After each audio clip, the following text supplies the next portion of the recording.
The chandeliers at the Plaza Hotel glittered like frozen fire above a sea of diamonds, tuxedos, and whispered ambition. It was the night Liam Hayes had been waiting for. The launch of his new luxury tech brand, Hayes Vision. Cameras flashed as he stepped onto the red carpet, his hand resting possessively on the waist of Chloe Monroe, a 25-year-old model whose smile could sell sins. "This is our night," he murmured, tightening his grip. Chloe tilted her chin, soaking in the attention. Every flash of light seemed to erase the last trace of the woman who had once stood by his side, Olivia Carter, his ex-wife. Inside the grand ballroom, champagne flowed like liquid gold. The orchestra played Sinatra, and servers in crisp white jackets balanced trays of oysters and truffle bites. Liam thrived in this world of marble and mirrors. He'd spent years clawing his way from a shared apartment in Queens to this empire. Tonight, he wasn't just celebrating success, he was celebrating freedom. Freedom from a wife who didn't understand ambition, as he'd told himself while signing the divorce papers 6 months ago. But as applause filled the room and Chloe laughed too loudly beside him, a flicker of unease gnawed at him. Olivia used to laugh like that. Soft, real, effortless. He shook the thought away and raised his glass for a toast. "To vision," he declared. "To those bold enough to chase what they deserve." The crowd echoed his cheer, though none noticed the tremor in his voice. Across the ballroom, near the entrance, the air shifted. A hush rolled through the guests like an invisible wave. The doors had opened, and in stepped a woman the photographers didn't recognize at first. She wore a white silk dress that caught the light with every movement, her hair swept elegantly to the side.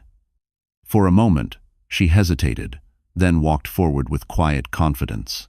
Olivia Carter. Liam froze mid-sentence, his champagne flute suspended.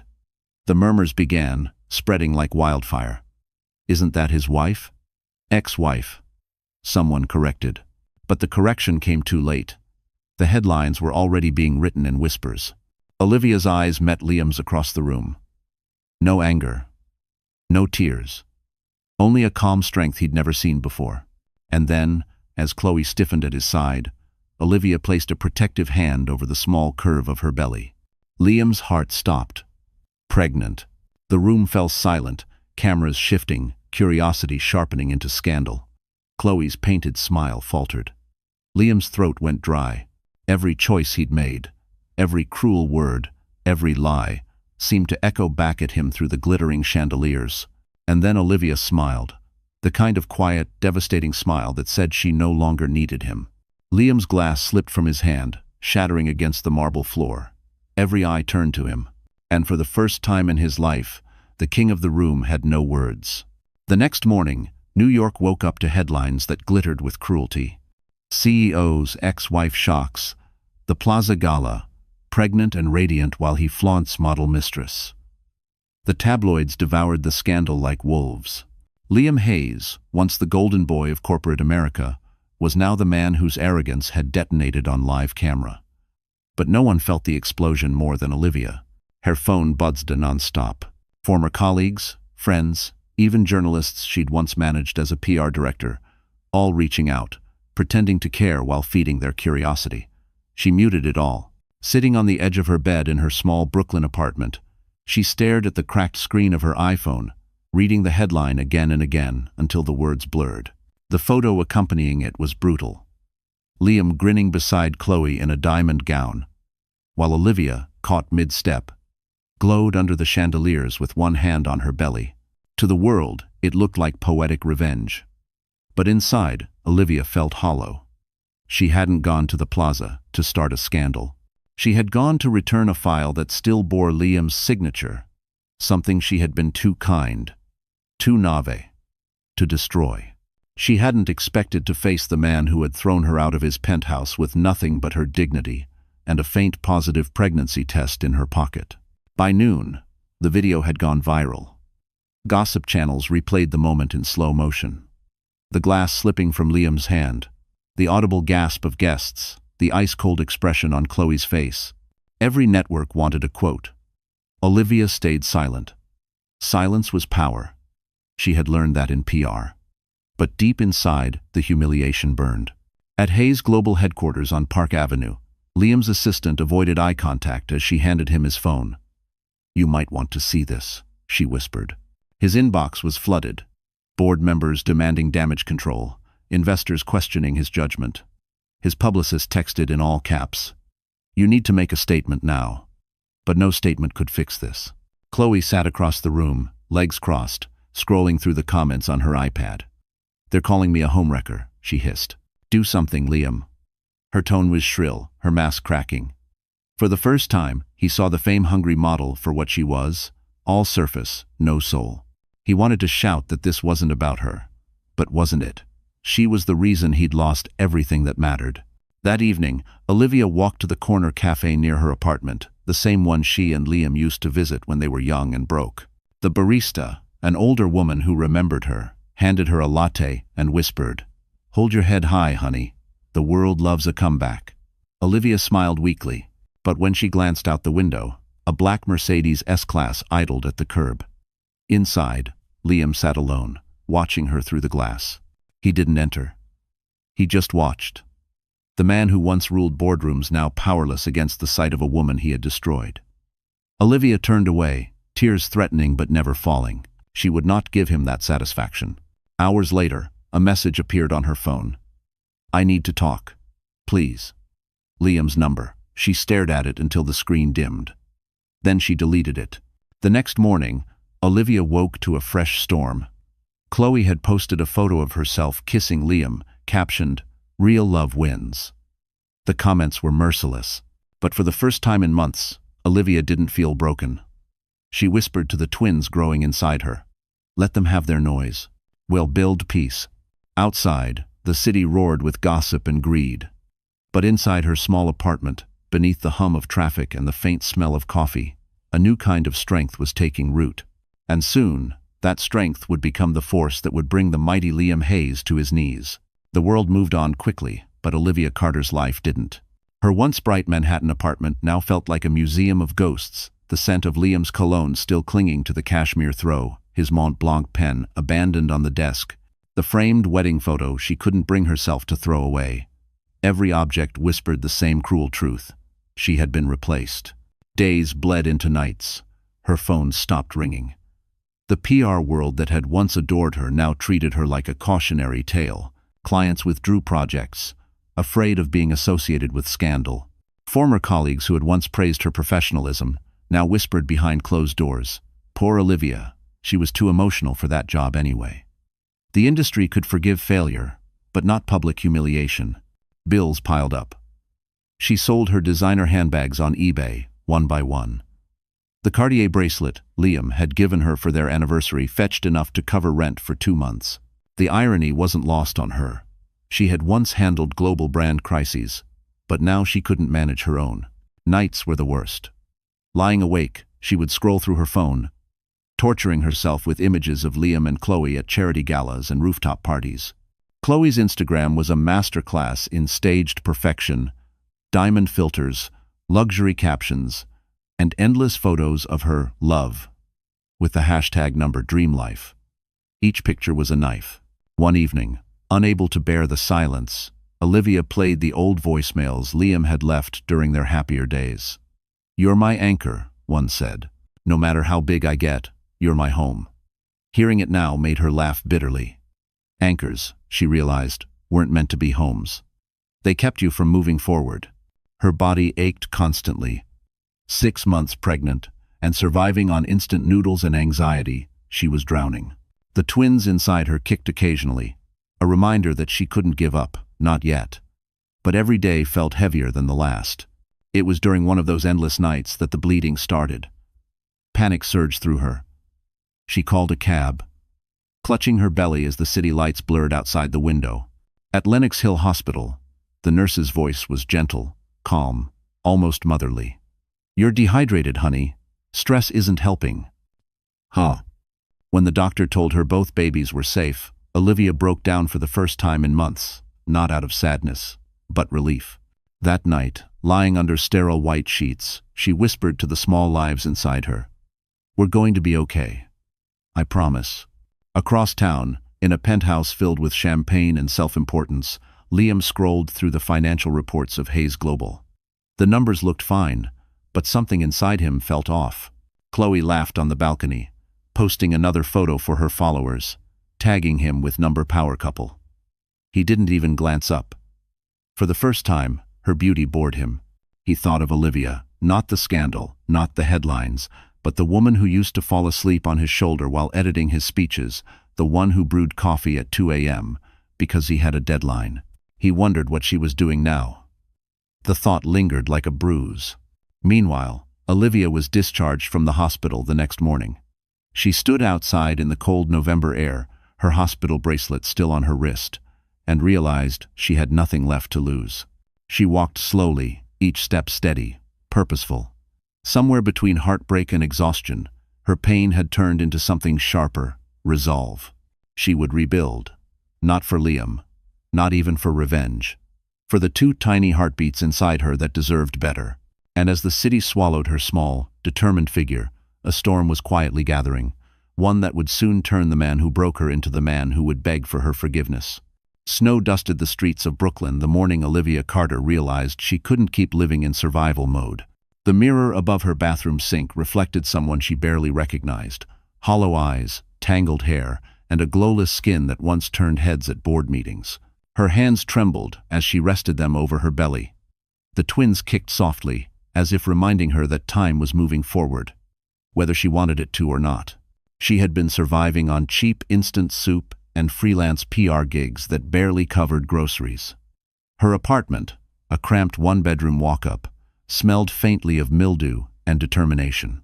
Outside, delivery trucks rumbled and sirens screamed.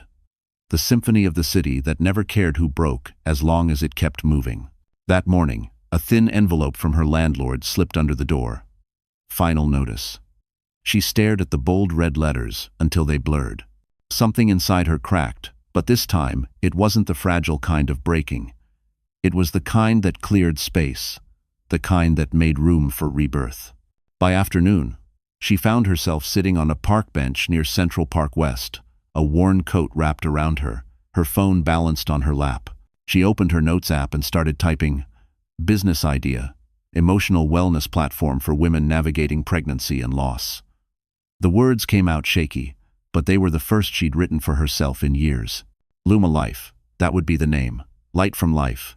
Her old instincts returned, the strategist, the communicator, the dreamer she used to be before Liam's world consumed her own. She pictured a community for women like her, invisible but unbreakable. One that offered guidance, counseling, and hope. But ideas didn't pay rent. That night, the radiator hissed while she scrolled job boards on her cracked MacBook Air. Every listing felt like a dead end. And then, an email popped up.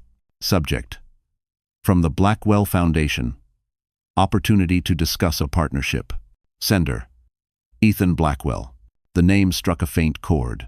Ethan Blackwell, the billionaire philanthropist who had once funded the Bright Futures Gala where she'd met Liam years ago. She had handled the PR back then, and Ethan had been kind, almost shy, unlike the egos that filled that ballroom. She remembered his quiet compliment. "You're the calm in a room full of storms." She opened the email. It was brief but personal. "Olivia, I came across your public post about wellness advocacy. I remember your professionalism from years ago.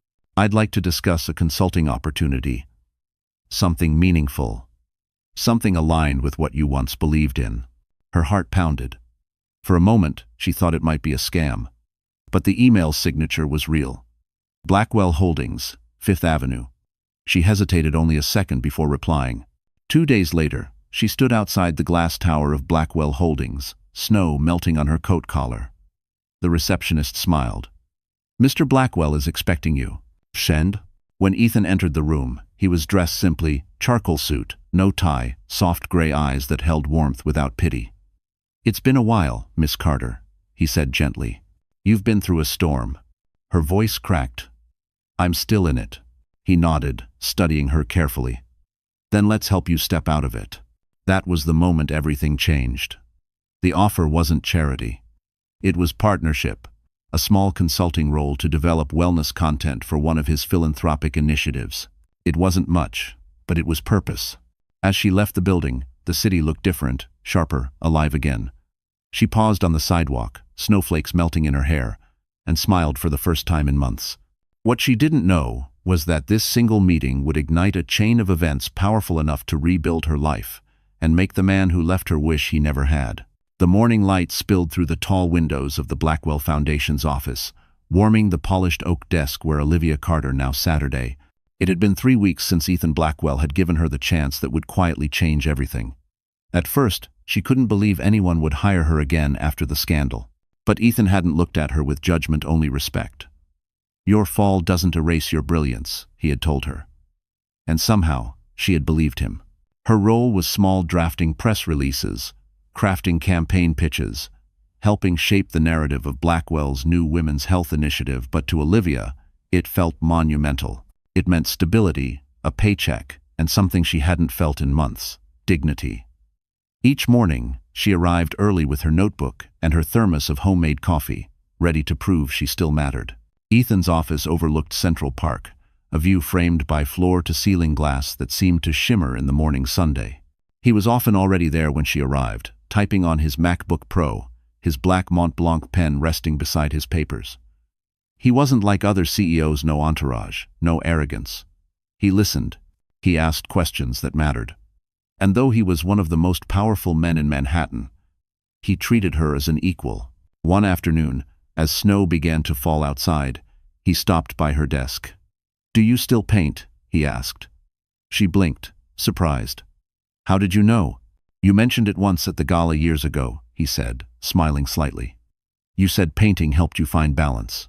She laughed softly. "That was another lifetime." "Maybe it's time to find it again," he replied. Then, almost as an afterthought, "We're hosting a wellness retreat in the Hamptons next month. I'd like you to lead the storytelling workshop." Her heart skipped. "Me, but I'm—" "Exactly who we need," Ethan interrupted. "Real. Honest. Someone who's lived the stories we want to tell." That night, back in her apartment, Olivia sat by the window, sketching for the first time in years. Outside, the city buzzed, but for once, she felt peace. She thought of the twins growing inside her, tiny reminders of strength, and whispered, "We're getting there." The next morning, her phone buzzed again. Unknown number. She hesitated before answering. "Olivia Carter?" The voice was familiar, deep, cautious. "Liam." Her breath caught. "What do you want?" "I heard you're working with Blackwell," he said slowly. "I just wanted to check if you're okay." "Why would you care?" she replied, keeping her tone even. Silence stretched on the line. "Because I do. I made mistakes. I shouldn't have." She cut him off. "You shouldn't have what? Chosen your ego? Or your model?" "Olivia, please," he said, voice strained. "Can we meet?" She stared out the window, the skyline glittering with 1,000 lights. "No," she whispered. "Not now. Maybe not ever." She hung up before he could answer. Across town, in his luxury penthouse, Liam stood frozen, phone still in hand. The rejection hit harder than he expected. For the first time in his life, he felt what Olivia had once felt: powerless.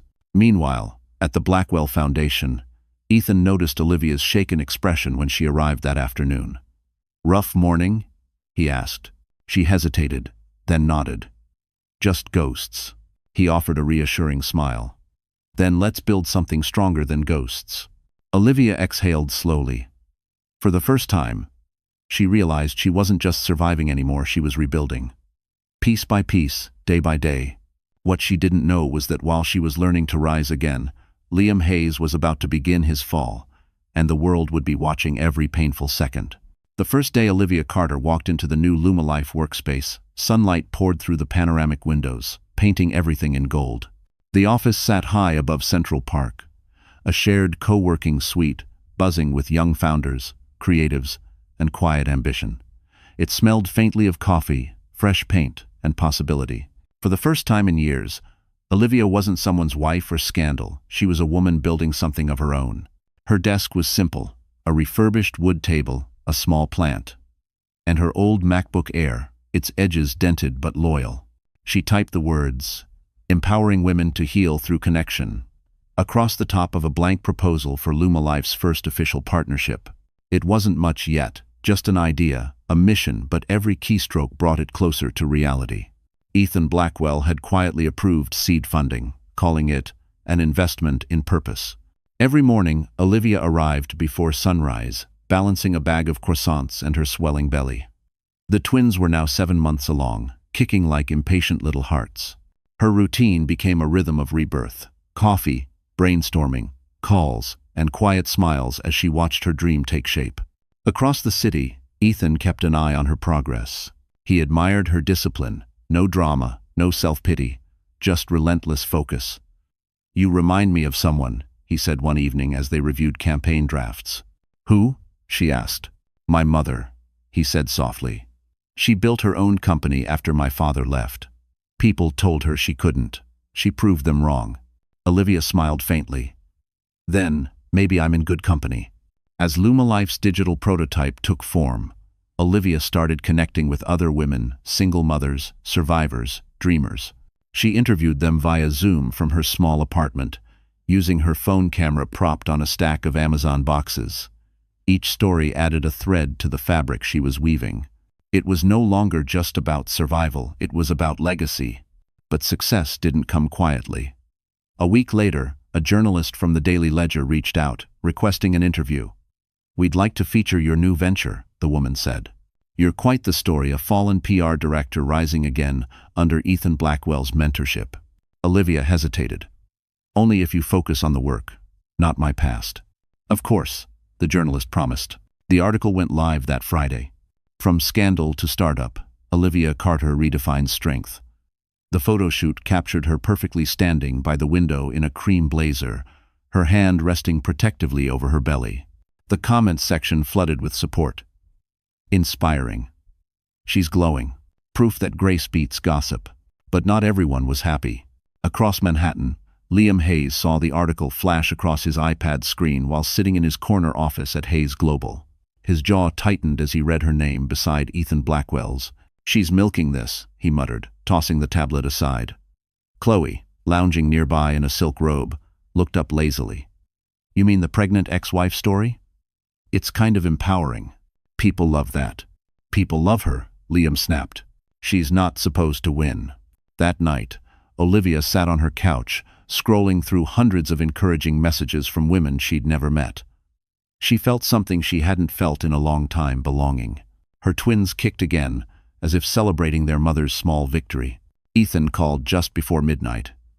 "You read the article?" "Yes," she said softly. "It's surreal." He paused, his tone warm. "You've earned it, Olivia. You've come farther than you think." Brr. As she hung up, snow began falling outside her window, each flake glowing under the city lights. She placed her hand over her heart and whispered, "We're going to be okay." But miles away, as Liam scrolled through her smiling photos again, something inside him twisted, a jealousy darker than he'd ever known, one that would soon consume everything he thought he controlled. By spring, Lumalife had become more than a project, it was a quiet revolution. Olivia Carter's name began circulating in business circles again, this time not as a scandal but as a success story. Podcasts invited her to speak about resilience. Magazines featured her soft-spoken grace beside words like strength, reinvention, and hope. Each appearance made her heart race, not from vanity but from disbelief. She had finally stepped out of the shadow of Liam Hayes. Yet in the world of power and ego, no resurrection goes unnoticed. Inside the sleek glass headquarters of Hayes Global, whispers had begun to spread. "Did you see Olivia Carter's startup valuation?" one executive murmured during a board meeting. "Rumor is Ethan Blackwell's backing her." Another added, "She's trending higher than our new wellness division."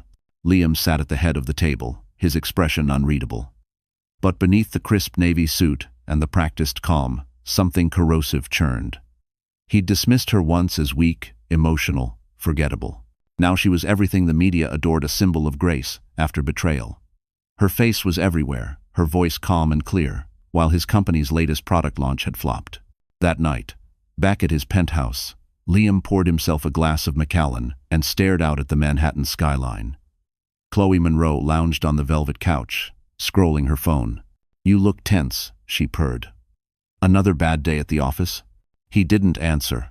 Instead, he pulled out his iPad and opened an article that made his stomach twist. Ethan Blackwell's secret weapon. Olivia Carter. The photo showed her standing beside Ethan at a charity gala, her hand on her stomach, glowing, elegant, untouchable. Ethan's gaze lingered on her with quiet admiration. "Is that your ex?" Chloe asked, leaning closer. "She looks different." "Don't," Liam snapped. "Relax," Chloe said, smirking. "It's just weird seeing you jealous. You traded her for me, remember?" He glared at her, but her words hit their mark. Jealousy raw, unfamiliar, and humiliating burned through him. He tossed the tablet aside and poured another drink. "She's not as happy as she looks," he muttered. But deep down, he wasn't sure if he believed it. Meanwhile, Olivia was thriving. With Ethan's mentorship, Lumalife launched its first digital wellness campaign. Light After the Storm. The campaign went viral, featuring stories of women overcoming heartbreak and rediscovering purpose. It wasn't just a business. It was healing, disguised as innovation. One afternoon, as she presented new concepts in the Blackwell boardroom, Ethan studied her quietly. "You know," he said afterward, "you've built something extraordinary. You should be proud." Olivia smiled, though her eyes shimmered. "I'm just trying to give back what I wish I'd had." He nodded. "Then you're doing exactly what you were meant to." That evening, as she left the office, she spotted a familiar car parked across the street, a black Mercedes S-Class. For a moment, her heart stopped. Through the tinted glass, she caught a glimpse of Liam's profile. He wasn't moving, just sitting, watching. Her pulse quickened, but she didn't let fear take root. She simply turned, hailed a cab, and left without looking back. The next day, gossip columns buzzed again.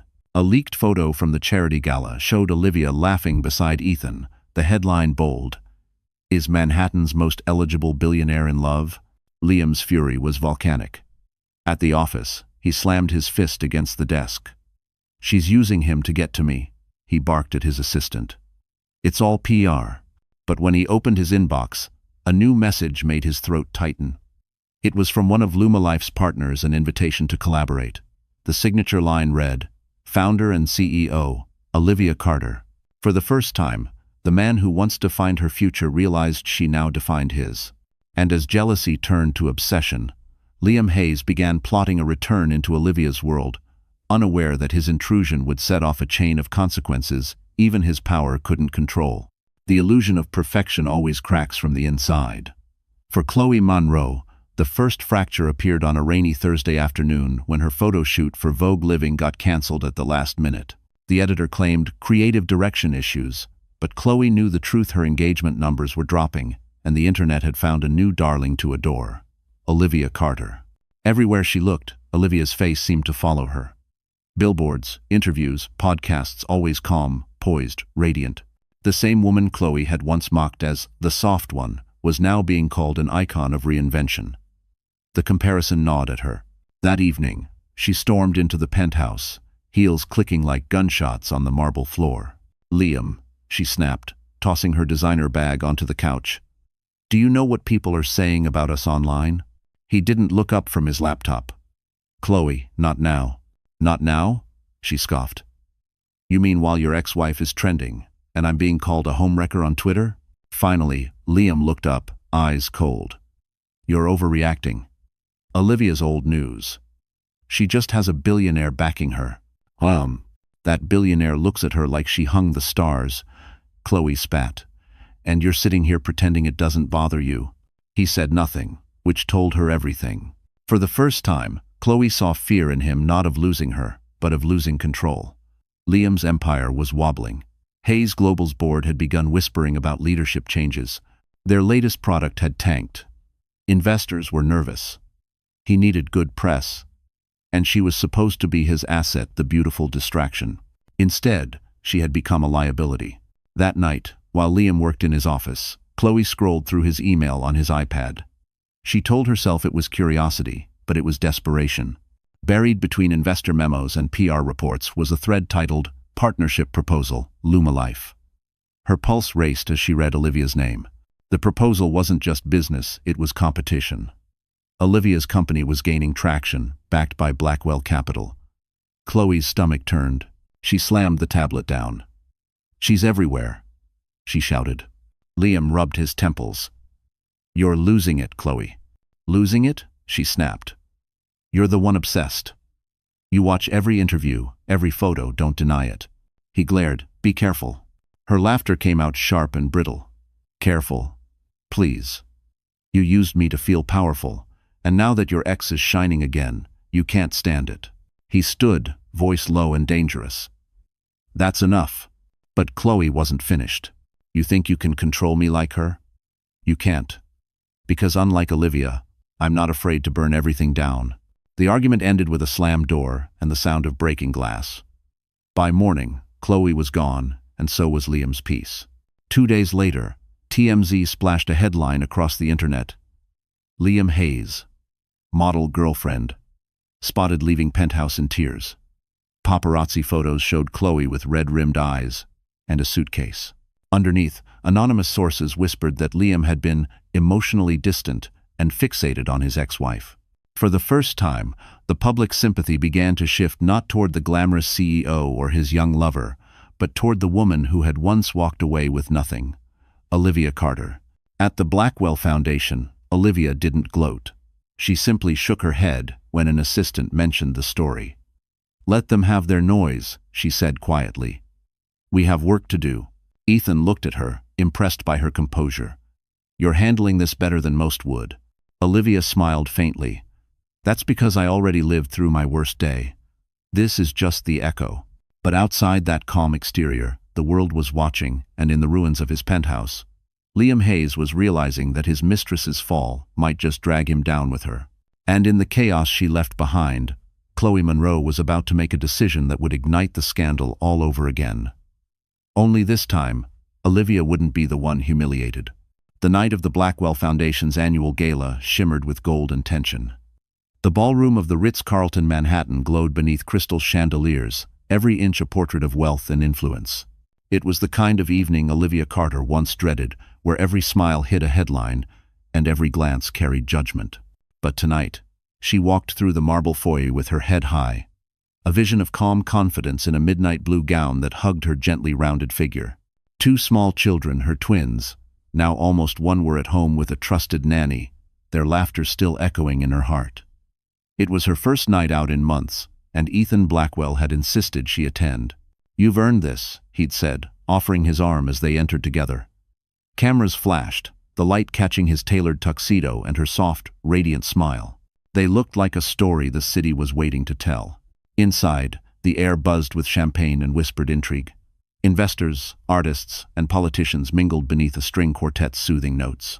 Olivia felt Ethan's quiet steadiness beside her, an anchor amid the swirl of glittering chaos. Relax, he said with a teasing grin. You belong here.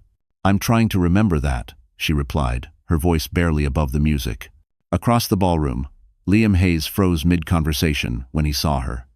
For a moment, he thought the light was playing tricks, but no, it was her. Olivia. His Olivia.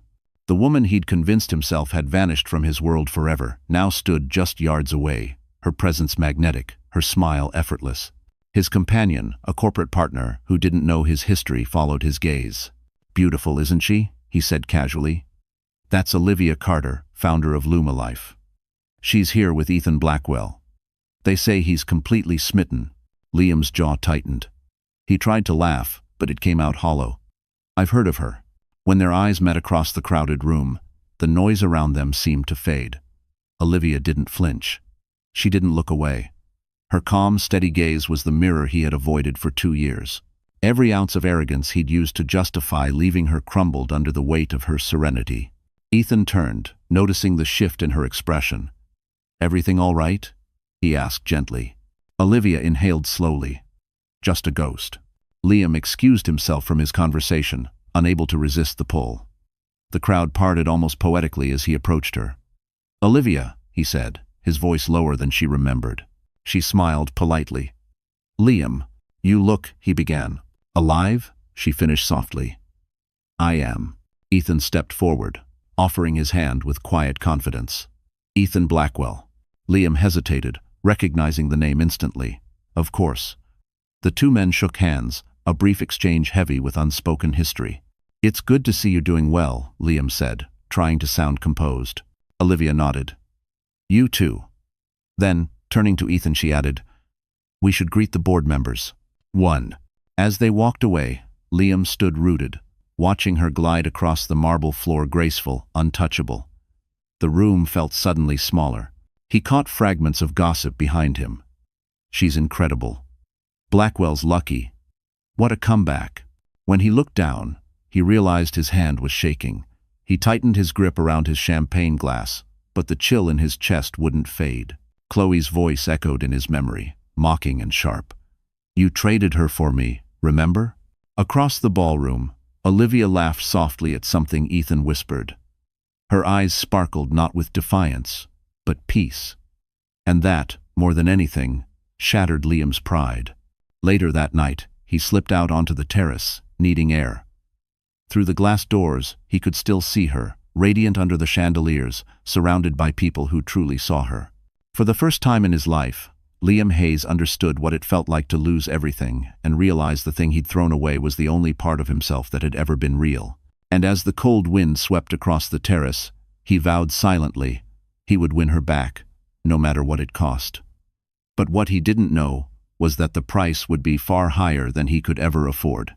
The night after the gala, Liam Hayes sat alone in his penthouse, the Manhattan skyline glittering beyond the glass like a cruel reminder of everything he used to own: power, control, and the woman who once made it all mean something. He loosened his tie, poured himself another glass of Macallan, and scrolled through the digital headlines, lighting up his tablet. Olivia Carter and Ethan Blackwell steal the spotlight at the Ritz-Carlton Gala. Tree. From CEO's ex-wife to Manhattan's new power player. The words hit harder than whiskey. The accompanying photo showed Olivia laughing beside Ethan, one hand resting on his arm, the other clutching a champagne flute. The look in Ethan's eyes was unmistakable, protective, admiring, intimate. Liam zoomed in until the pixels blurred, hating how happy she looked. He tossed the tablet across the couch and ran a hand through his hair.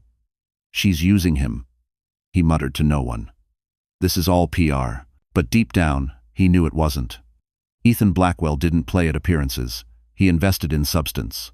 And Olivia, for all her quiet strength, was real in a way no one else in Liam's life had ever been. Downstairs, the door opened with a sharp click. Chloe Monroe swept in, wearing a silver trench coat and oversized sunglasses even though it was nearly midnight. You didn't answer my calls, she said, her voice edged with irritation. Liam didn't look up. I didn't feel like it. Howie. She rolled her eyes, dropping her designer purse onto the table. Still sulking about your ex? God, Liam, it's pathetic. You left her, remember? He glared at her, the tension crackling. Don't start. Chloe smirked, walking closer.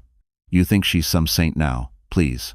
The only reason she's smiling is because Blackwell's bankrolling her little redemption tour. You really believe she cares about him? He slammed his glass down, the amber liquid sloshing onto the marble. Enough. Shueda. Chloe flinched. You're losing it. Get out, he said quietly, but there was steel in his voice. She hesitated, searching his face. You'll regret this, Liam. I already do, he said coldly. The door slammed behind her, leaving silence heavy as smoke. Liam sank into his chair, the echo of her words haunting him. She's smiling because of Blackwell. The idea burned like acid. He couldn't bear the thought of another man doing what he had failed to, making Olivia feel safe, seen, cherished. The next morning, his assistant entered the office to find him already at his desk. Sleeves rolled up, eyes bloodshot. Sir, you're 9 o'clock. Cancel everything, Liam snapped. I need information on Lumalife. Funding sources, investors, everything. Sir, that's. Just do it. Hours later, a report landed on his desk. He scanned it quickly, his pulse quickening. Lumalife had tripled in valuation over 6 months. Ethan's foundation wasn't just supporting Olivia, it was preparing for a merger that could make her one of the most influential voices in wellness tech. He leaned back in his chair, stunned. The woman he once dismissed as too soft had built an empire. And somehow, she had done it without him. That night, he found himself scrolling through her interviews again. Her voice was calm, her tone warm but firm. Forgiveness, she said to one reporter, isn't weakness. It's how you reclaim your power. He replayed the clip over and over, jaw tight. Forgiveness. Was that what she'd done? Moved on and erased him? He stood, staring out over Park Avenue as rain streaked the glass.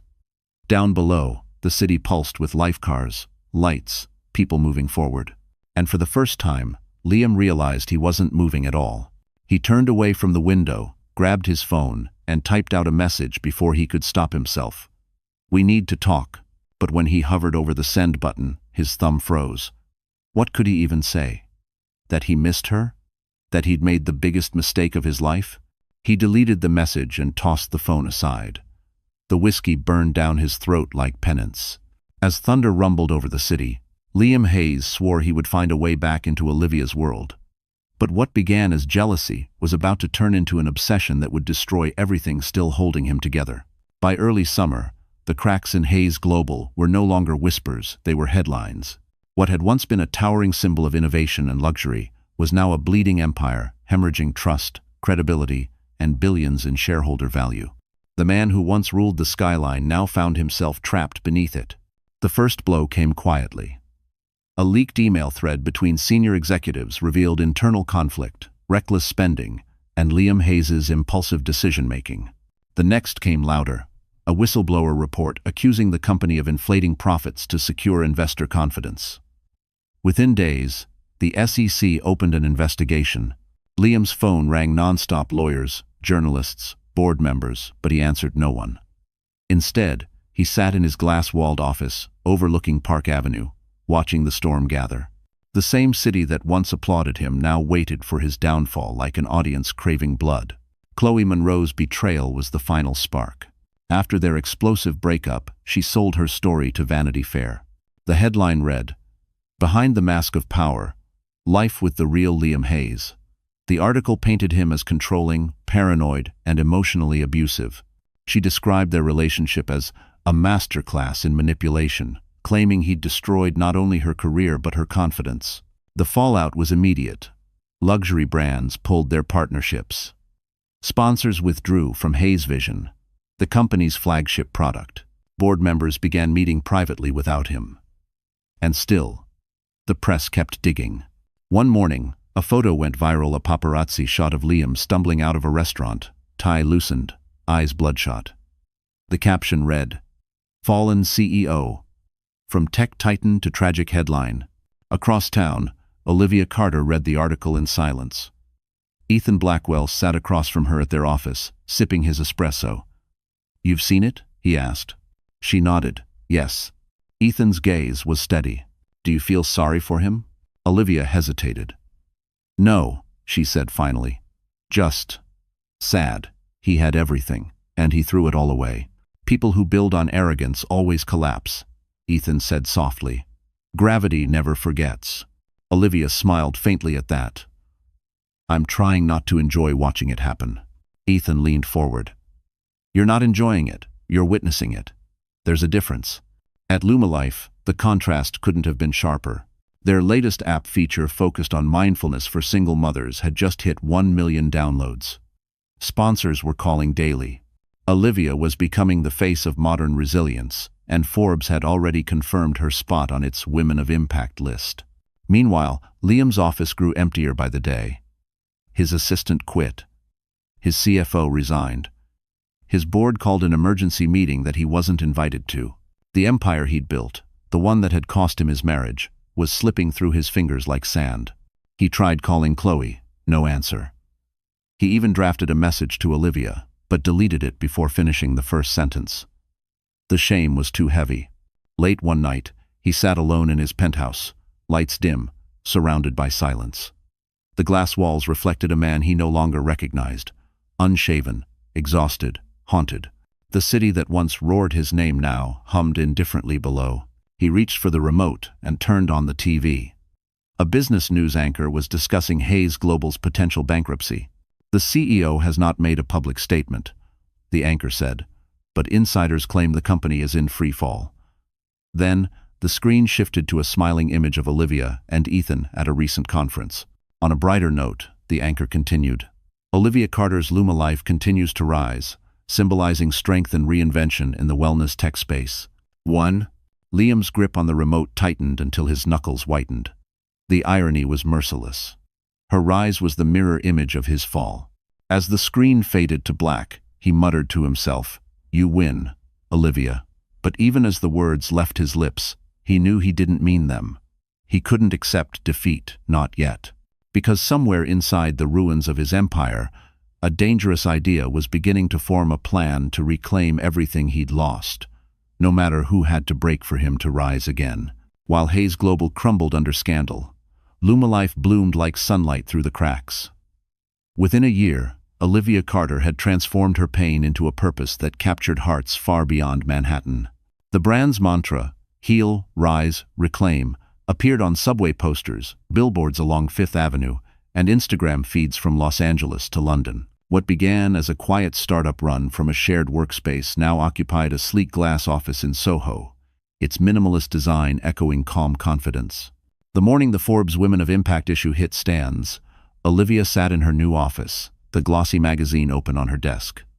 Her portrait filled the page, serene, powerful, unmistakably reborn. The headline read, "From Betrayal to Billion-Dollar Vision. How Olivia Carter Built Light Out of Darkness." 1. Ethan Blackwell stood by the window, the Manhattan skyline glowing behind him. "You've made it," he said simply. Olivia smiled. "We've made it." He shook his head. "No, Olivia. You did this." "I only believed what was already there." Their eyes met steady, unspoken, electric.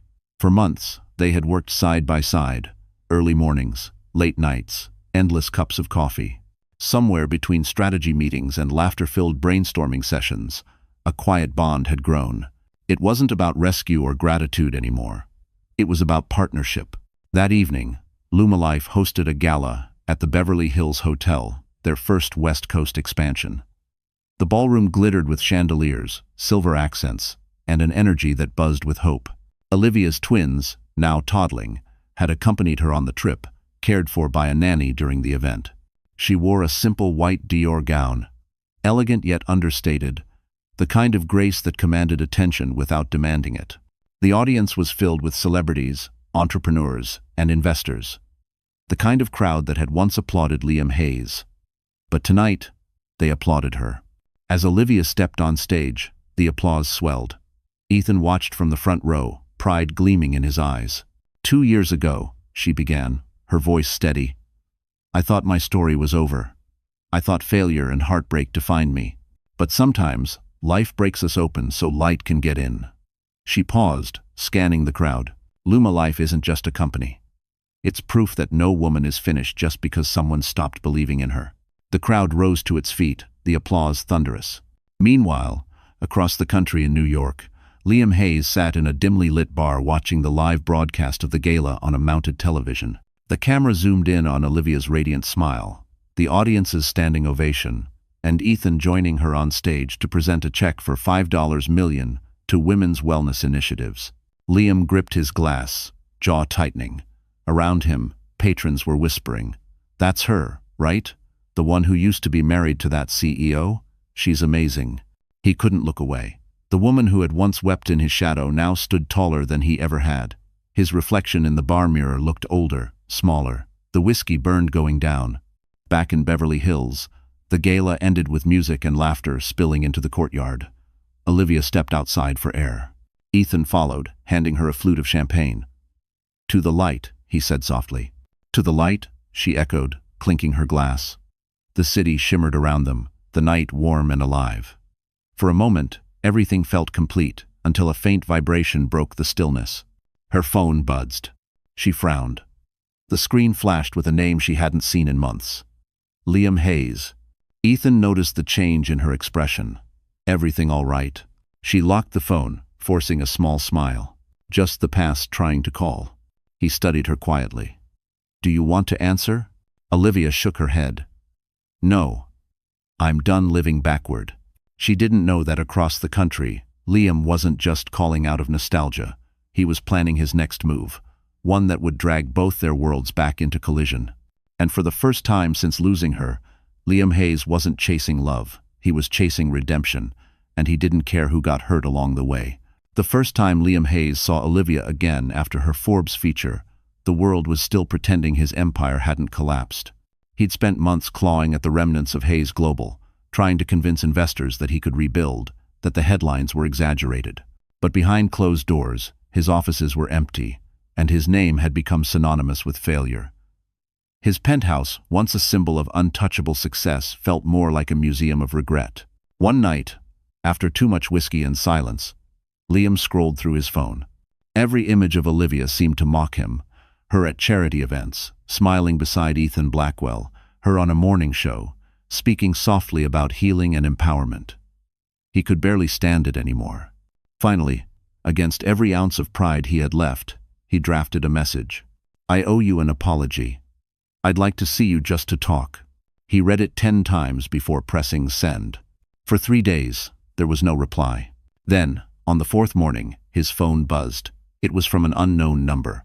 "Tomorrow, 6 p.m. Blackwell Center rooftop." When he arrived, the sky over Manhattan was streaked in orange and violet. The rooftop garden of the Blackwell Center was serene, lined with fairy lights and white orchids. Olivia stood near the edge, wearing a cream blazer and jeans, her hair gently tousled by the wind. She turned as he approached, her expression unreadable. "Liam," she said simply. He tried to smile. "You look different." "I am different," she replied. "You said you wanted to talk. Say it." He hesitated, his throat tight. "I was wrong, about everything. I thought success meant control. I thought love was something I could replace." Her eyes flickered with a mixture of pity and distance. "And now I see what I lost," he admitted, stepping closer. "You were the best part of me, Olivia. I just didn't realize it until you were gone." Sen. The honesty in his voice startled her, but not enough to undo what had been done. She crossed her arms, her voice calm but firm. "You didn't lose me, Liam. You threw me away. And when people throw things away, they don't get to ask for them back when they realize they were valuable." He flinched as if struck. "I deserve that. But I'm not here to take anything. I just wanted you to know I'm sorry." She studied him for a long moment. There was a time she would have given anything to hear those words. But now, they felt like closing credits to a film she no longer needed to rewatch. "I accept your apology," she said finally. "But forgiveness doesn't mean access." He swallowed hard. "So, this is it?" "This is closure," she replied gently. "You and I were both free now." As she turned to leave, he reached out, desperation cracking through his composure. "Olivia, please. I've changed. I could help you invest in Dine." She stopped mid-step, her voice suddenly sharp. "Don't insult me with money, Liam. That's all you ever knew how to offer." Her words hung in the air, cold and final. Then she was gone, the elevator doors closing with a soft chime. Liam stayed there long after she left, the city lights flickering beneath him like judgment. For the first time, he realized that no amount of wealth or redemption could rebuild what he had destroyed. Downstairs, Ethan was waiting by the lobby entrance. Olivia walked past him, her expression composed but distant. He didn't ask what happened. He didn't need to. He simply placed a reassuring hand on her back as they stepped into the night. Above them, on the rooftop, Liam stared out at the skyline, his empire in ashes, his future uncertain, his past finally speaking back. And though Olivia had walked away for good, Liam Hayes couldn't shake the haunting truth. For the first time in years, he finally felt the full weight of everything he had lost, and it was unbearable. The apology meeting should have closed a chapter, but instead, it cracked open another storm.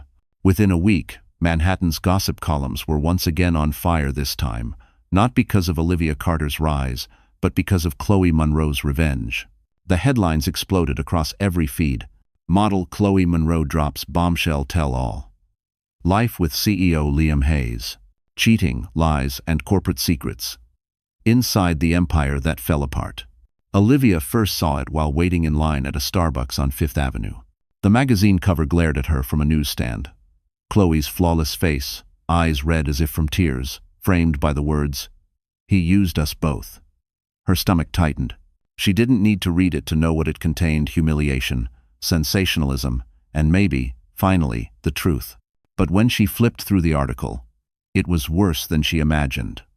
Chloe didn't just expose Liam's personal betrayals. She detailed his corporate corruption emails, secret accounts, shady investors. There were screenshots, photographs, even a recording of one of their private arguments. She painted him as a manipulative tyrant and ended the piece with a pointed quote.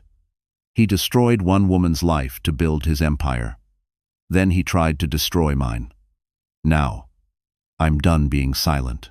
By the next morning, Hayes Global shares had dropped another 30%. The SEC announced formal charges. Liam's attorneys resigned. His name trended for all the wrong reasons. At the Lumalife office, Ethan placed a copy of the article on Olivia's desk. She just threw gasoline on his grave, he said quietly. Olivia skimmed the pages, her expression unreadable. It's brutal, she murmured. Do you think she's telling the truth? Ethan asked. Olivia nodded slowly. Most of it. The rest, she's spinning for sympathy. But either way, it's over for him. Across town, it was chaos. Liam's penthouse was surrounded by paparazzi. He hadn't slept in days.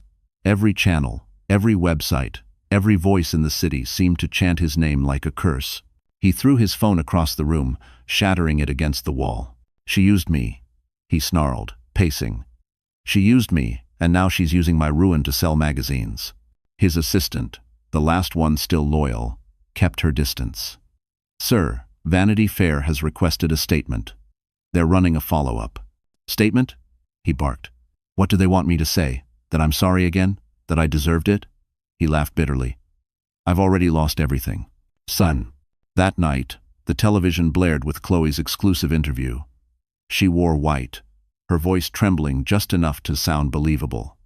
I didn't want to hurt anyone, she said tearfully. But I couldn't let him get away with what he did to Olivia or to me. The public devoured it. For the first time, sympathy turned toward the women. Meanwhile, Olivia sat on her balcony, the twins asleep inside, the city lights glittering below. Ethan joined her, holding 2 mugs of tea. It's strange, he said softly. Watching the past eat itself alive. She nodded. I used to dream about his downfall, she admitted. I thought it would feel like victory. But now, it just feels sad. Ethan studied her profile, the strength, the grace. You've outgrown revenge, he said. That's why you're winning. She smiled faintly. Maybe. But sometimes, I still wonder how it all went so wrong. He reached for her hand, his touch grounding. Because you loved someone who didn't know what love was. But that's not your shame, it's his. Across the city, Liam watched Chloe's interview replay for the 10th time. Each lie twisted deeper. Each truth cut sharper. He looked at his reflection in the darkened TV screen, a man stripped of everything but guilt. And somewhere deep in that emptiness, a thought began to take root. If he couldn't rebuild his empire, maybe he could rebuild himself by facing the one person whose forgiveness still haunted him like unfinished business. The autumn air carried the scent of rain and nostalgia when Olivia Carter stood before the glass doors of the penthouse she had once called home. The building still towered above Central Park like a monument to ambition, its marble lobby gleaming under soft golden light. She hadn't been back since the divorce the last time she'd walked out those doors. It had been with trembling hands, a broken heart, and a single suitcase. Now, years later, the doorman blinked in surprise when she appeared. Miss Carter? He asked uncertainly. She smiled gently. It's Mrs. Carter once upon a time. He hesitated, then nodded. The apartment's for sale. Would you like to go up? I would, she said softly. Just for a moment. Show. The elevator ride felt endless, every floor a ghost of memory. When the doors slid open, the penthouse greeted her like a forgotten chapter. The scent of cedar and cologne lingered faintly, though the furniture was gone.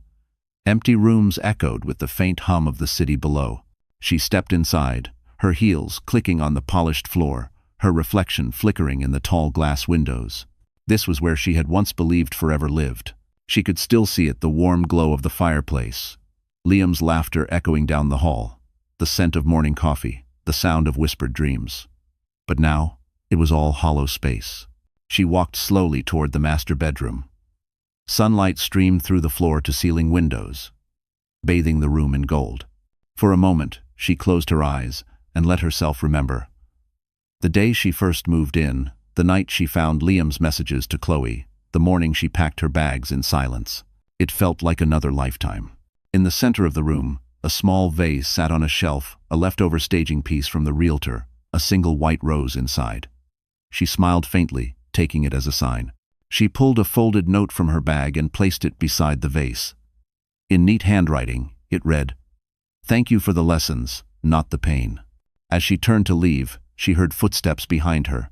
Her heart skipped. When she looked back, Liam stood in the doorway. He looked nothing like the man she once knew. His tailored suits were gone. His eyes were tired, his posture slouched under invisible weight. "You're here," he said softly, as though afraid she might vanish if he spoke too loudly. "I didn't think anyone would be," she replied. "I just wanted to see it one last time." He nodded, his gaze drifting around the empty room. "It doesn't feel like home anymore. It stopped being home when love left," she said. He took a hesitant step closer. "You look happy, Olivia. Genuinely happy." "I am," she admitted. "And I hope someday you can be too." He swallowed hard. "You really forgive me?" She met his eyes. "Forgiveness isn't about you, Liam. It's about me finally letting go of everything you took." For a moment, he didn't speak. Then he smiled weakly, something almost human flickering through the remorse. "You always were stronger than I deserved." Olivia turned toward the door. "Goodbye, Liam." Lol. When she stepped into the hallway, the elevator doors opened with a soft chime. As she descended, she felt lighter, as though leaving behind the last trace of her old life. Back on the street, she glanced up at the penthouse one final time. The windows shimmered in the afternoon light. She whispered, "Goodbye, ghosts," and hailed a cab. The driver asked, "Where to?" She smiled. "Home." As the cab pulled away, the skyline blurred into motion. Inside that empty penthouse, Liam stood alone, holding the note she'd left behind. For the first time in years, he felt something pure grief. Yes, but also clarity, because sometimes losing everything isn't punishment. It's the only way to understand what love was supposed to mean.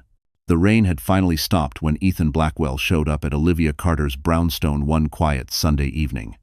The city outside was wrapped in mist, the kind that blurred streetlights into golden halos. Inside, the scent of cinnamon tea filled the living room, and soft jazz played from her speaker. The twins were asleep upstairs, their tiny breaths the heartbeat of her new life. Olivia opened the door, surprised. "Ethan? It's late. Is everything all right?" He smiled faintly, holding up a paper bag. "I brought dinner. Thought you might need company." She hesitated only a second before stepping aside. "You're lucky I just made tea." Probably. They sat by the window overlooking the wet street, eating takeout from his favorite Thai place. The conversation was light at first: work, the twins, the upcoming Lumalife retreat in Napa. But there was something in Ethan's eyes, something quieter and heavier, that made Olivia's pulse quicken. Finally, she set her cup down. "You didn't come here to talk about work, did you?" Ethan leaned back, his gaze drifting toward the rain-slicked glass. "No, not really." He exhaled slowly. "There's something I've been meaning to tell you." Her brow furrowed. "What is it?" He hesitated, searching for the right words. "Do you remember the Bright Futures Gala? The one 7 years ago, where you handled the PR?" "Of course," she said. "That was the night Liam met half his investors." He nodded. "That's also the night I met you." Olivia blinked, unsure where he was going. "We barely spoke. You were surrounded by reporters. I noticed you," he said simply. "Not in the way men notice women. You were different. Everyone in that room was trying to impress someone. You were trying to make the night work. You had this calm energy that—" He stopped, smiling at himself. "It stayed with me." She felt her chest tighten, unsure what to say.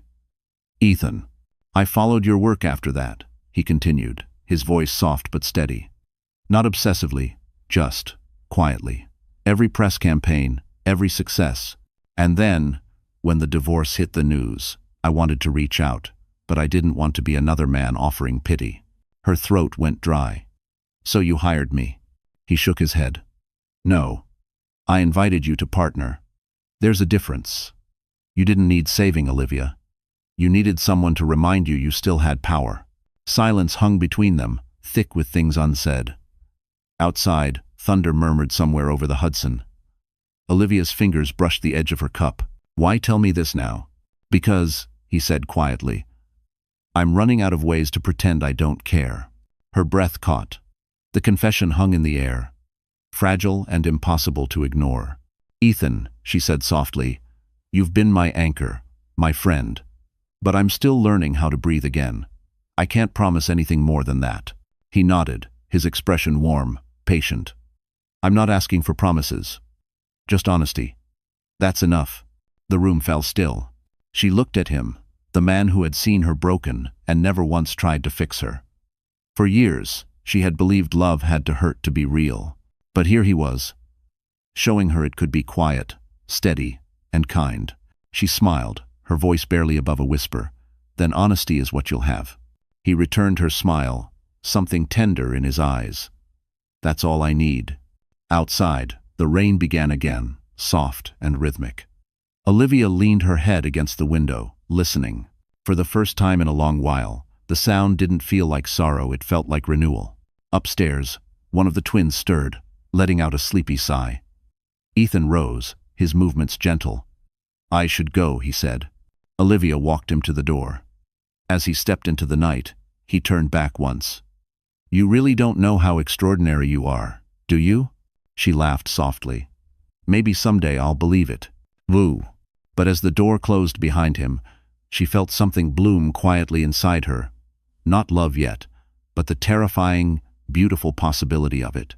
Morning sunlight streamed through the tall windows of Olivia Carter's brownstone, painting soft gold across the wooden floor. The twins Noah and Grace were giggling on the rug, surrounded by building blocks and half-eaten strawberries. Their laughter was the kind of sound that made the world seem simple again, as if heartbreak had never existed.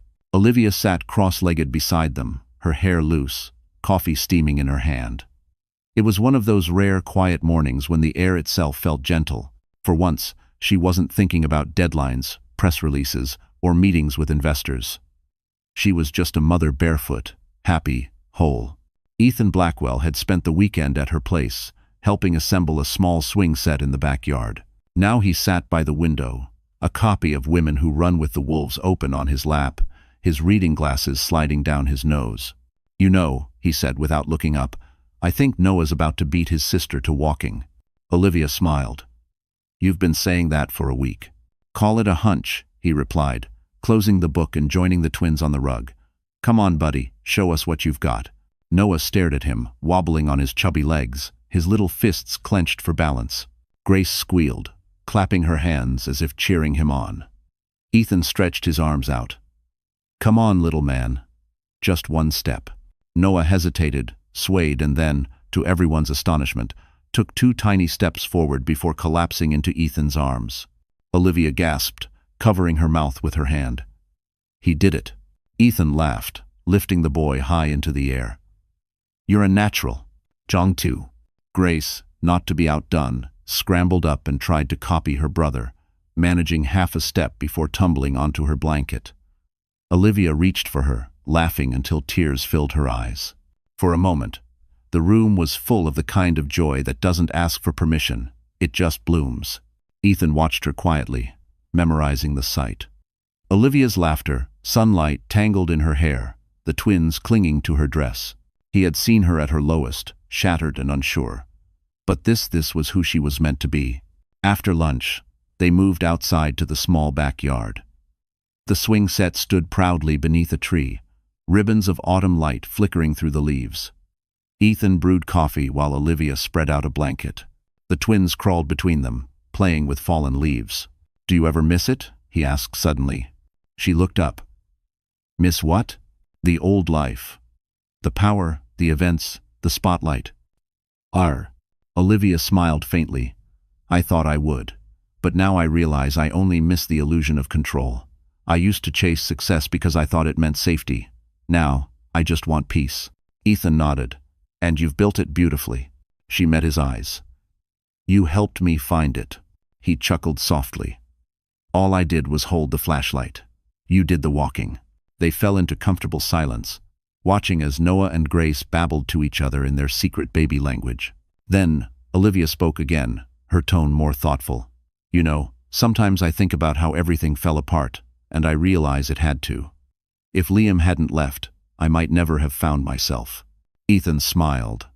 Life has a cruel way of giving us exactly what we need, even when it feels like punishment. Olivia turned her face toward the sunlight. Maybe that's the point of all of it, to be broken open just enough to let the light in. The words hung in the air, gentle and profound. The twins laughed again, chasing each other clumsily across the grass.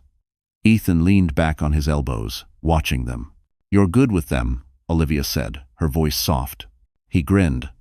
"Maybe I'm just good with you." Her cheeks flushed. "Careful, Ethan. That almost sounded like flirting." "Almost?" he teased. They shared a quiet laugh, the kind that carried promise without pressure. As the sun dipped behind the rooftops, Olivia gathered her children into her arms, her heart impossibly full. The pain, the loss, the betrayal, all of it had brought her here, to this peace, this warmth, this life she had rebuilt from ashes. And while she didn't say it out loud, she knew it in her bones. The next time she fell in love, it wouldn't be a rescue, it would be a choice. The morning the world officially declared Liam Hayes bankrupt, Manhattan was drenched in rain. Reporters stood outside his former headquarters, umbrellas clashing like armor, their voices cutting through the storm. Hayes Global files for liquidation. Former tech CEO under investigation for securities fraud. The empire that once symbolized power and perfection had fallen to ash. Inside his penthouse, now stripped of staff, artwork, and warmth, Liam sat alone at the grand piano that no one ever played. The silence was suffocating. A single eviction notice lay on the marble counter beside a stack of unopened mail. The whiskey bottle was nearly empty. His reflection in the window, a ghost of the man who had once controlled the skyline.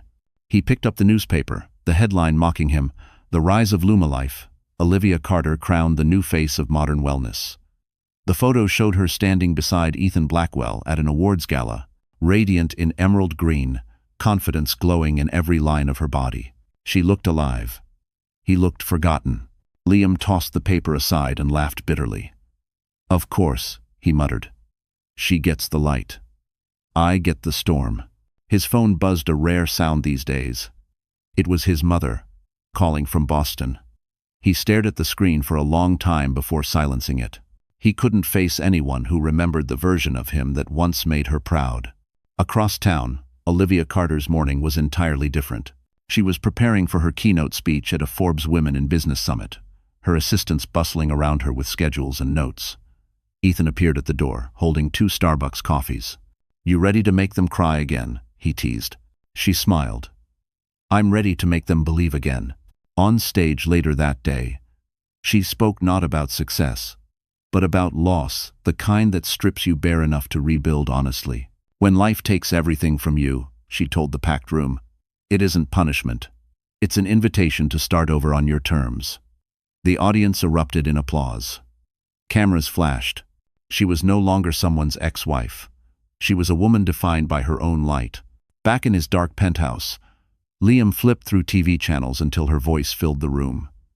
There she was, graceful, magnetic, everything he had once overlooked. He couldn't tear his eyes away. When she smiled, it wasn't just charisma, it was peace. "She's happier without me," he whispered. The realization hit harder than any scandal. He poured another drink, but even the burn of liquor couldn't dull the ache. By nightfall, he wandered into his office, now nearly empty. The shelves that once displayed awards and framed magazine covers stood bare. On the wall, the faint outline of where his company's logo had been was still visible, a ghost of glory. He sat at his desk and opened his laptop. The background photo hadn't changed in years. Olivia laughing in the kitchen, flour on her cheek, her hands covered in cookie dough. It was the last photo he'd taken before everything fell apart. His chest tightened. "I could have loved you better," he whispered. The next day, a charity gala took place at the Plaza, the same ballroom where his downfall had begun. Olivia arrived in a silver gown, her twins at home, her heart steady. As she greeted guests, someone whispered that Liam Hayes had been spotted leaving Manhattan for Boston, selling off his last assets. She nodded, expression calm. "Then maybe he's finally found peace," she said. Outside the city, Liam's car sped along the highway, rain streaking the windshield. For once, There were no cameras, no crowds, just silence and the hum of regret. He thought of Olivia's words from that speech, the one he'd replayed a dozen times. Forgiveness isn't weakness. It's freedom. He exhaled shakily, gripping the wheel. Maybe, he said to the empty car. It's time I forgive myself. For the first time in years, he didn't feel like fighting the fall. The skyline faded behind him. But somehow, it didn't look like loss anymore. It looked like the first hint of redemption. And while Olivia's light filled the city he left behind, Liam Hayes finally began the quiet, humbling journey of becoming human again. The Forbes Women in Business Summit had ended weeks ago, but Olivia Carter's words still echoed across boardrooms and coffee shops, from New York to San Francisco. Her speech, raw, simple, and powerful, had become the anthem of a generation of women who'd been told they couldn't rise after ruin. Lumalife's membership had tripled. Her inbox overflowed with letters from women who said she'd saved their lives without ever meeting them. One crisp November morning, Olivia sat in her Soho office reviewing a new partnership contract when her assistant entered with a bouquet of white lilies. "These just arrived for you," she said, placing the flowers on the desk. There was no card, just a single folded note tucked between the stems. Olivia hesitated, then opened it. "Thank you for proving me wrong. L.H." For a moment, she just stared. The initials hit like a whisper from a long-forgotten dream. She didn't know whether to feel anger or peace. But as she read the words again, she felt something unexpected closure. Liam Hayes wasn't haunting her anymore. He was acknowledging her. That afternoon, she spoke at Columbia University's School of Business, addressing a hall filled with young women eager to build their futures. "Success," she told them, "isn't about who believes in you. It's about what you do when no one does." The applause was thunderous. Afterward, several students came up in tears, thanking her. Olivia realized she was finally living her purpose, not just surviving her past. Later that evening, she and Ethan Blackwell took a walk through Central Park. The trees were aflame with autumn colors, the air crisp enough to see their breath. The twins were with their nanny, leaving her a rare hour of quiet. "Busy day?" Ethan asked, handing her a cup of hot chocolate. "Always," she laughed. "But a good kind of busy." He nodded. "I saw the lilies on your desk." She glanced at him, amused. "You really do notice everything. I just like knowing when someone sends flowers to the woman I care about," he said lightly, but his tone carried more weight than the words suggested. Olivia smiled softly. "They were from Liam. A thank you, I think. Or maybe a goodbye." Ethan stopped walking. "And how did that feel?" She took a deep breath. "Strangely freeing. For a long time, I thought forgiveness meant weakness. But now I see it's the opposite. It's choosing not to let pain define you." He studied her for a moment. "You've come a long way, Olivia Carter." She looked up at him, her eyes glimmering under the lamplight. "We both have." They walked in silence for a while, the sound of leaves crunching underfoot. Somewhere nearby, a street musician played a slow, soulful tune on a saxophone. The city lights shimmered on the water, reflections rippling like memories that had finally settled. Ethan broke the silence first. "You know, when I first asked you to join the foundation, I didn't imagine this." "This?" she asked, smiling. "This us," he said quietly. "You, rebuilding from ashes. Me, finding something worth protecting." She didn't answer right away. Then she whispered, "Maybe that's what healing looks like, becoming someone capable of loving again." He reached for her hand, fingers intertwining with hers. "Does that mean you're ready?" Olivia turned to face him fully. The skyline sparkled behind him, the hum of the city fading into a gentle hush. "I think I am," she said. The words hung between them like a promise. No grand declarations, no dramatic music, just two people who had walked through fire and found warmth on the other side. As they continued their walk, snow began to fall, soft and slow. Olivia looked up, catching a flake on her palm. "Full circle," she murmured. Ethan smiled. "No, just the beginning." She leaned her head against his shoulder, watching the city that had once broken her heart shine brighter than ever. And for the first time since that terrible night at the plaza, Olivia Carter felt completely whole, not because she had conquered her past, but because she had finally made peace with it. The morning sun crept gently through the curtains of Olivia Carter's Hamptons home, spilling warmth across the hardwood floors. Outside, the ocean murmured softly against the shore, its steady rhythm matching the heartbeat of a life rebuilt. It had been 3 years since her world fell apart, and now it felt almost poetic how peaceful it had become. The twins Noah and Grace were chasing each other through the backyard, their laughter echoing between the waves and the white fences. Ethan Blackwell stood by the kitchen island, pouring coffee into 2 mugs. He still insisted on brewing it himself every morning, claiming that it was his way of earning his keep.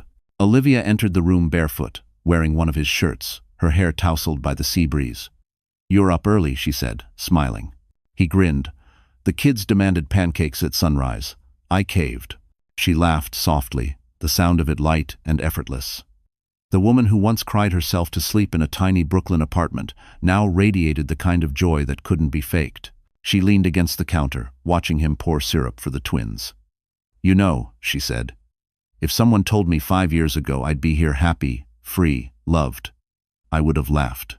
Ethan looked at her over his cup. "Maybe that's the point. The things we never see coming are the ones that save us." Later that afternoon, Olivia stood on the terrace overlooking the water, preparing for her final interview for a documentary about Luma life. The production team set up cameras while the crew adjusted lighting. She looked composed, serene, but her hands trembled slightly when the director said, "We'll begin with the question everyone's been waiting for. What would you say to the woman you were before it all began?" Olivia took a long breath, her eyes glistening. "I'd tell her not to be afraid of breaking," she said softly. "Because sometimes, that's the only way light can enter." She paused, smiling faintly. "I'd tell her that love doesn't live in grand promises or perfect pictures. It lives in quiet mornings, in laughter, in starting over even when you're scared. And I'd tell her she's stronger than she ever imagined." When the cameras cut, the crew fell silent. Some were wiping tears. Olivia turned toward the ocean, letting the wind carry away the last of her past. That evening, a celebration dinner filled the backyard with music and laughter. Friends, colleagues, and family gathered under strings of glowing lanterns. The twins danced barefoot on the grass, while Ethan stood beside her, a hand resting lightly on her back. As the night deepened, he led her down toward the beach. The moonlight shimmered across the waves, and for a moment, it felt as if the world had paused just for them. "I have one last question," Ethan said, reaching into his jacket pocket. Olivia turned, her breath catching as he opened a small velvet box. Inside was a simple, elegant ring platinum with a single diamond that gleamed like a drop of morning dew. "Olivia Carter," he said, his voice steady but soft. "You've built a life of light and strength. I don't want to save you. I just want to walk beside you while you keep shining. Will you marry me?" Tears filled her eyes, but her smile was radiant. "Yes," she whispered. 1,000 times yes." Ethan slid the ring onto her finger as the sound of the ocean swelled behind them. The twins, still awake, clapped and cheered from the deck, unaware that they were watching the final chapter of one story and the beginning of another. Olivia leaned into him, her voice barely audible against his chest. "We made it." He kissed her forehead. "You did," he said. "You turned pain into something beautiful." She looked up at the stars, her heart light. For the first time in her life, there was no anger, no ache, no fear, only gratitude. And as the waves kissed the shore beneath a silver moon, Olivia Carter realized she had finally come home, not to a place, but to herself. Trolvi, T contentri, uvu connach ldn. So, that's how the story ends. Hey, my amazing friends, you're still here, aren't you? If you've made it all the way to this moment, it means something in Lila's story has touched you in a way words can't quite describe. Maybe you've been where she was hurt, forgotten, trying to stand tall in a world that didn't believe in you. But here's the truth. Healing isn't about winning, it's about becoming. As Marcus Aurelius once said, "The obstacle is the way." Everything that tried to break, you can be the very thing that shapes your strength. Lila found peace not when she got revenge, but when she forgave, rebuilt, and chose love over bitterness. And maybe that's the lesson for all of us. Don't let pain harden you. Let it refine you. So if you're still standing after everything life's thrown your way, know this, you're already stronger than you think. You're already becoming the person you were meant to be. If this story reached you, give it a like, share it with someone who needs a little hope tonight, and don't forget to subscribe. Because here, we don't just tell stories, we heal through them, together.